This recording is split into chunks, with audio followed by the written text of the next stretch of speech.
Hello, everybody, and welcome back to another edition of the Christian Contrarian.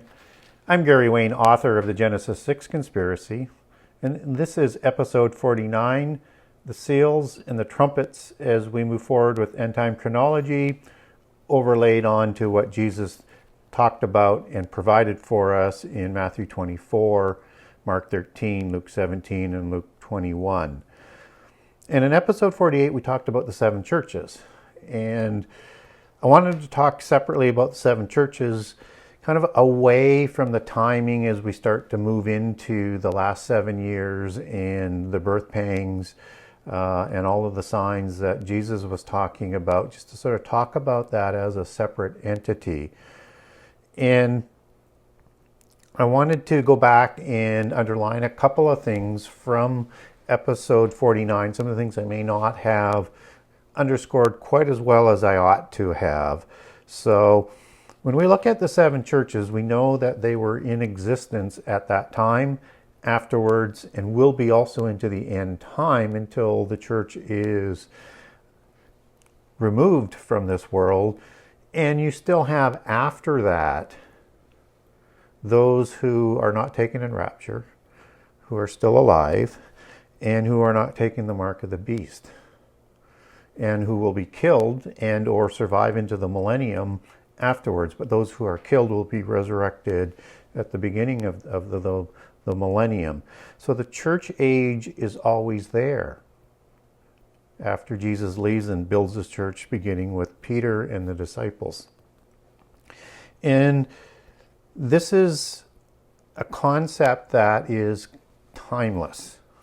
So it's all three in terms of how the chronology works, but they're also represented in terms of that timeless sort of aspect that they're always meant to be. And that through free choice, things are playing out.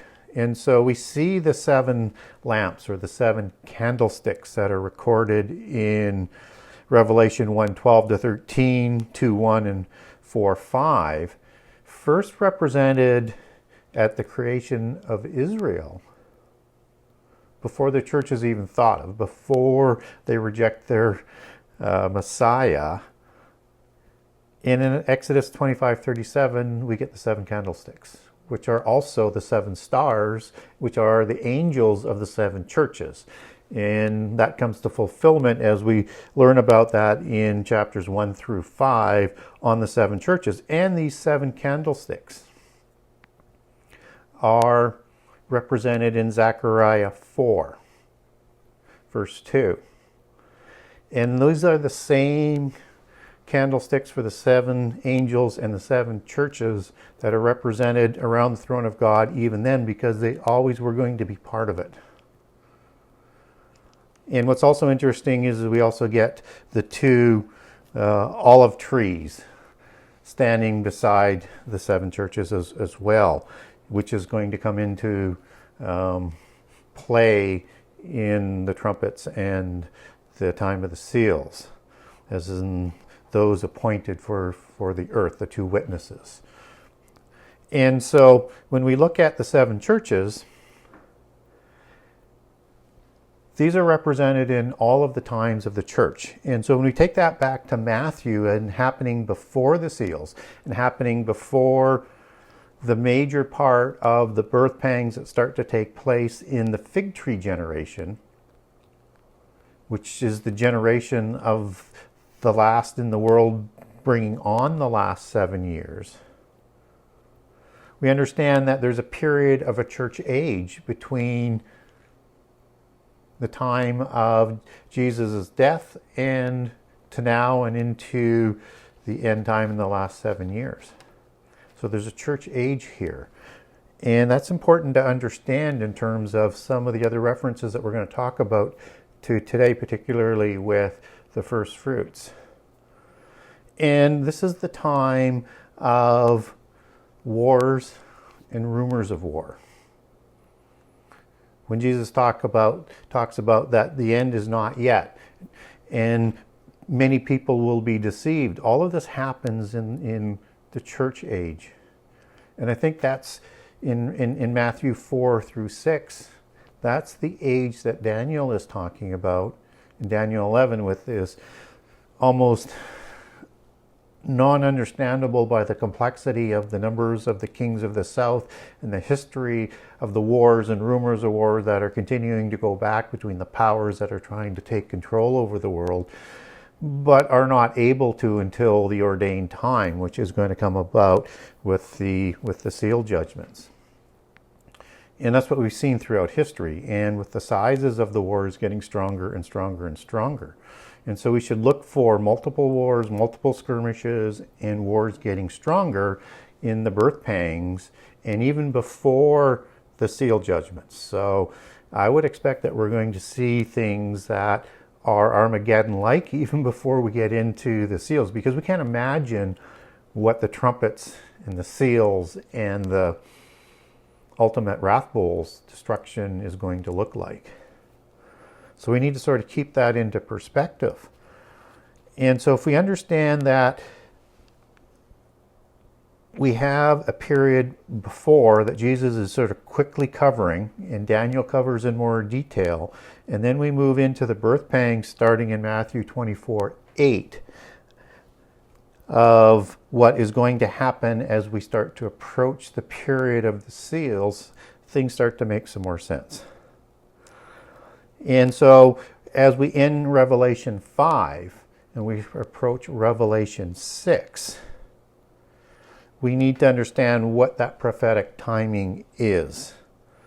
And so Revelation 6 becomes a culmination of ever-increasing birth pangs in the last generation. And so when we're seeing like pandemics like the COVID, that's starting to come in a way that is funneling into the end game of the globalists to bring about a universal religion and a world government. We start to see all the things they do to take advantage of that, to continue to put that in place as we go, but we're not there yet. And this is the time of the trumpets just before Daniel 9:27 that starts the last year, because that's a consummation of the world government, and the countdown begins for the last 7 years with the abomination at the midpoint, as Daniel 9:27 and other passages lay out. And this is likely including the 10 days of tribulation, so 3 years before, as a day is a year in the 7-year 1 week covenant, I should say, of 7 days. That would be 3 days with 7 years for the end. And that's the time of Babylon rising and the time of the false prophets that are coming up, that are starting to predict the prophecies of doom, that unless you convert to the one true religion, this contrived birth pang is going to happen. They won't call it a birth pang. They'll just do the Babel syndrome and try and scare everybody into one universal religion under one government, or be destroyed from the face of the earth. And so we need to understand that this is a period of before the last 7 years. There's a significant rise of Babylon influence and rising to power to create the religion of the last 7 years. Well, let's say the first 3.5 years of the last 7 to be more accurate. And of course, we get a representation of Babylon in its description that is holding the 10 kings subservient to itself, whom the kings are going to grow jealous of, and they're going to hand their power over to Antichrist at the midpoint of the last 7 years, and they're going to destroy Babylon. And we also know that Babylon is the one that controls all of the economic powers that they're going to grow jealous of, and have control over all of the people in the world, again, as Revelation 17 talks about. And we also know that Babylon is going to deceive the world through sorceries. So sorceries is the word, and there's multiple words all meaning about the same thing. There's 3 different versions of sorcery and sorcerer and sorceries. It's pharmakeia. And that is like vaccines and the drugs that are being forced and prescribed upon people that we're seeing today with the prescriptions. And we're also seeing with the forced vaccinations that they're starting to talk about. So that will be a significant part of how Babylon leads people astray so that they can have better health and longer life, along with the religion. And we also know that Babylon will have blood of the saints on her hands, as recorded in Revelation 18. And we're also going to be told about how to come out of Babylon. So it's important to understand the timing of Babylon rising and what Jesus is talking about after the birth pangs of Matthew 24:8 that are contrived, because false prophets need false catastrophes. So expect it to be human-created disasters. And it is before Zechariah 6 where the chariots and the four spirits of the world, the angels of prophecy and empires are released, just as the horses of Revelation 6, which are the seven, which are the baffling winds or spirits that ride the horses, autos, as it goes back to the baffling wind, are the same riders as recorded in Zechariah 6 that go about to bring about this new world order, a new world religion from that rising Babylon, talked about in Revelation 2:10 for that first 3 years of the 10. And that will be the time of conquest to bring about Babylon coming to the top and then sponsoring Antichrist to negotiate the contract. And so as we move through the time of Daniel 9:27 in the first 3.5 years, we have the time of a reigning universal religion which has a 10-king worldwide government that is answering to it. And this is also the time of Matthew 24:9. So as we move out of the birth pangs, we're moving into Matthew 24:9, and that is the time of affliction. So Babylon comes to power.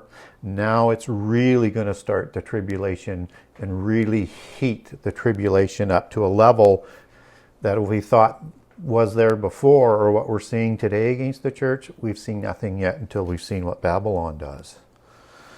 And this is the blood of the saints that is being talked about, that is found within Babylon, and why we're told to come out of Babylon at the midpoint of the last 7 years.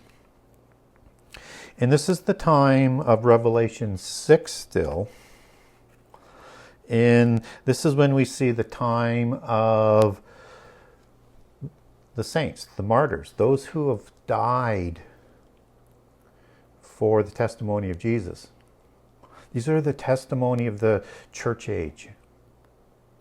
And now we're going into the last 7 years. So you could mark the fifth seal, I think, in Revelation 6:9 as the start of the last 7 years. So just after, although I'm open to the seals being opened a little bit before, obviously with what's going on, but from the start of the last 7 years, this seems to be when it's going to take place, because they're told to wait a little longer for those who are killed like they are, who they have been killed, are to be killed in the great tribulation of the saints, not in the wrath of God, but the tribulation of the saints. Not the tribulation of the world that happens after the abomination that we'll talk about in a few minutes, but the tribulation of the saints. And so I think this is the first 3.5 years of tribulation of the last 7. That's included amongst the 10 in Revelation 2:10. And the age of Babylon is 3.5 years, because we know after Antichrist comes to power, he's going to be handed power by the 10 kings to overthrow Babylon, and does so, and that's shown in Revelation 17. And we also know that the midpoint when Antichrist comes to power is the abomination, and that's 3.5 years, and we get that from Daniel 9:27 and Daniel 11 and elsewhere. And we also know that Christians are going to be afflicted and killed in 24:9, Matthew 24:9. And that word affliction is thiples, which is tribulation, which is used for tribulation elsewhere. So in my opinion, the translators should have used the word tribulation there. It would have taken a lot of confusion out of things. And these are the ones that are also going to die for the sake of Jesus. And that's why we have the testimony. And in Mark and Luke, we've got the Holy Spirit still here that is helping us to testify before the world and rulers for the word of Jesus and the great Holocaust or genocide that comes with that. And when we look at Matthew 24:11, this is the time of Babylon's false prophets. And so they'll be prophesying other things all throughout Babylon's rule and reign. And Revelation 7:1 begins after the 7 years start, or right at the start of the 7 years, and you have the 144,000. And they're going to be what appears to be martyrs as first fruits, as are recorded in Revelation 14, 1 through 5. So it looks to be at the same timing, and I'm going to sort of double tap that as we get a little bit further on in the show and into the timing, but that's 3.5 years of preaching the gospel to the world and awakening lost Israel in preparation for second Exodus. And we also have the time of the two witnesses, the two olive branches, the two witnesses of Jesus that stand before Jesus, just as Jesus stands amongst the seven churches and the two olive sticks in the throne of God. And they're in Revelation 11, they're to preach for 3.5 years. So again, what we're seeing is a timing of a preaching of the gospel to the world, just as you have the angel preaching the gospel of the world that comes about in Revelation 14, which starts to give you the same timing as what the 144,000 are declared as first fruits and seen in heaven, so likely martyred. So this is the first 3.5 years, and then that starts to match up with the two witnesses that, as we talked about, will preach for 42 months. And if we look at the beginning of the seals, they have 25%, not the beginning, but the seal judgment with openings, they bring about a 25% destruction on the world. And so much so people are going to think it is the day of the Lord's wrath, and with a great earthquake that the leaders of the world are going to hide in underground caves or safety locations. And what's also interesting about the 25% is that might be applicable to a time frame in the last 7 years. So 25% of 7 is 1.75 years, which leaves 5.25 years left, which begins in Revelation 7:1, the opening of the trumpets. So you've got a maximum period of in this sort of scenario of 1.75 years, or maybe even a little bit less. I'm just using some of the math and looking for some of the consistencies. And then you have the trumpets, which are 33% destruction, and 33% of 5.25 is 1.75 again, and 3.5. So the midpoint ending around the midpoint of the last 7 years. So interesting sort of math that compares with the numbers that are being used in seemingly perfect consistency.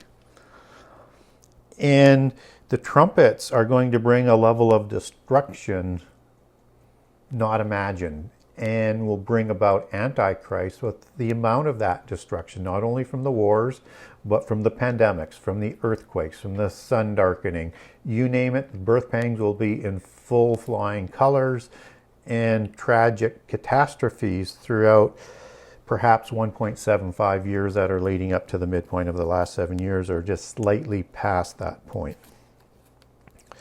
And so with the sealed judgments being permitted to happen, again, these are all contrived, caused events that are going on by the leaders of the religion, and which is Babylon, and the 10 kings in the first 3.5 years. And so there's going to be tension, and I think there's going to be wars that are going to come out, that this 10 king nation empire is not going to quite hold together the way that they want it to hold together. And so in Revelation 9 we have the abyss opening, which is still in the trumpets. And we also have World War III, which is the Revelation 9 war. That's 200 million man people. 200 million people in an army. That is this great alliance. That is Joel 1 and 2, not Joel and 3, not Joel 3 because that's Armageddon. But also seemingly the Gog war in the last days, but before the second Exodus is talked about in Ezekiel 39. So it's in the last days, but before the Exodus, and before the midpoint of the last 7 years. And this is the war that Antichrist will use to come to power on and take credit for winning the war, and will move his armies into Jerusalem and surround his armies that Luke 21, Luke 21 is talking about. And this is the time of the abomination. So right as a consequence of this great alliance being destroyed and Antichrist being in that area with his army, is going to come down to Jerusalem and set up the abomination at the midpoint. And that's Revelation 9. In Revelation 10 we have a great angel that is announcing the 7 thunders unto the world, but John isn't permitted to write it down because we're getting very close to the great tribulation of the world as opposed to the tribulation of the saints.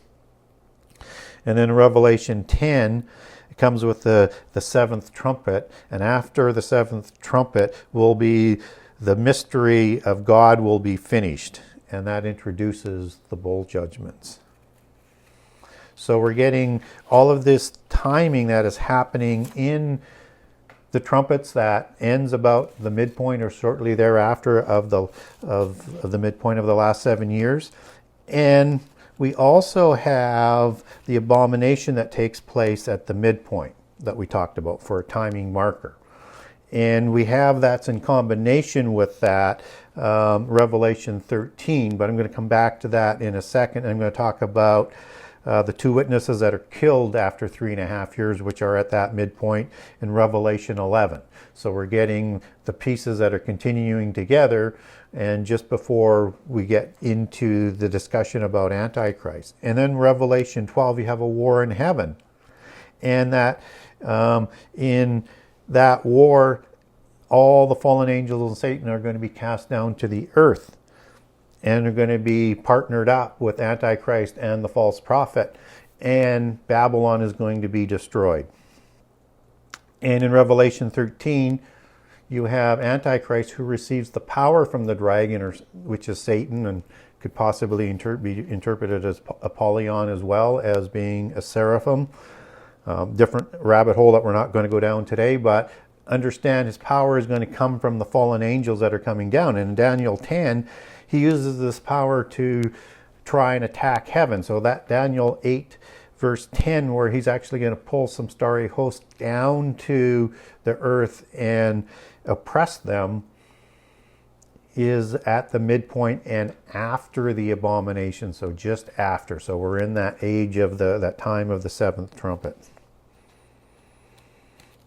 And this is the time when we move past the abomination and the time of the mark of the beast. So the abomination happens, the image goes up, everybody has to take the mark of the beast, and Antichrist's rule is for 3.5 years, as Revelation 13 talks about.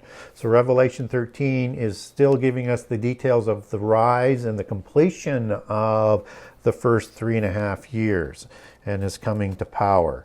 And then the great tribulation of the world, not seen since the beginning of the world, and the bowl wrath that will come out of that in the year of the Lord's wrath and the year of the Lord, probably 1 year, probably the last year of the last 3.5 years, but before the year of the Lord's favor, which is the freeing of awakened Israel and leading visible Judah with Jesus at the front to the wilderness to meet those who fled at the time of the abomination from Jerusalem, who are Judah and are going to be protected by God for, you guessed it, 3.5 years. And so this is the timing of when the great tribulation of the world is going to go on. This is when the bowl wrath will eventually come out, sometime just after the point of the last 7 years. That's when Jesus is going to ensure that we are saved from the wrath, because the wrath bowls are the wrath. It is the year of the Lord, or the year of the Lord's wrath, and they are poured out. So that's what we're going to be saved from.